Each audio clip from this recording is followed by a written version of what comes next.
इसी तरह अपना दुलार प्यार बरसाते रहिए, अपने भाई को आगे बढ़ाते रहिए। और आप सबके दुलारे और प्यारे और सपोर्ट से हमारे यूट्यूब चैनल पे 10K की कंप्लीट सब्सक्राइब हो चुके हैं। और आप लोग की इसी तरह दुलार प्यार मिलता रहेगा तो आपके भाई आप सभी को अच्छा अच्छा एंटरटेनमेंट करने के लिए अच्छा वीडियो मैं बना सकूँगा। और आप सभी के दुलार प्यार इसी तरह बने रहेगा तो एक ना एक दिन मैं भी कुछ बन के दिखला सकूँगा। तो हाय दोस्तों, आप सभी की दुलार प्यार हमको बहुत काफ़ी मिला है।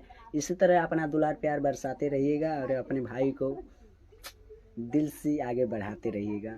तो ओके, फिर मिलेंगे 10 के आप सभी के बीच में हमारे यूट्यूब चैनल पे हो गए हैं। आप लोग जाइए यूट्यूब चैनल पे, मेरा कोई भी वीडियो आता है तो ज़्यादातर यूट्यूब चैनल पे पहले अपलोड होता है, तब जाके इंस्टा पे तो एक दो उसी तरह अपलोड कर देता हूँ, नहीं तो बहुत काफ़ी वीडियो यूट्यूब पे आप सभी को मिलेगा देखने के लिए।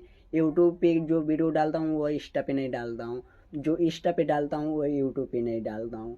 आप लोग जरूर जाइए और देखिए यूट्यूब चैनल पे, सर्च कीजिए यूट्यूब पे सनी मौर्य बोलेंगे तभी आएगा, सनी मौर्य लिखेंगे तब भी आएगा, और हंसी मजाक वन लिखेंगे तब भी मेरा वीडियो आएगा। तो दिल से शुक्रिया आप सभी के दुलार प्यार से हमारे यूट्यूब चैनल पे 10 की कंप्लीट।